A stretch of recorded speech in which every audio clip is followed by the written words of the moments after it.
Magandang araw mga guys. Ito ipapakita ko lang ang aming halaman. Ito namatay na sila nung winter. Oh, sayang naman. Hindi ko sila na-save kasi busy ako noon. Merong isang na-survive. At saka yung aking hibiscus, ayan siya oh, nabubuhay na. Nag-hibernate nung winter. At ang aking rosemary, ganyan.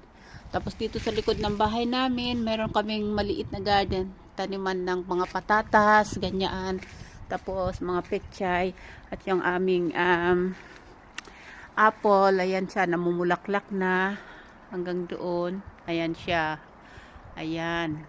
Oh. At ito yung bago naming greenhouse kasi yung luma nilipad. Ayan yung mga strawberries oh. Ayan siya. Ayan.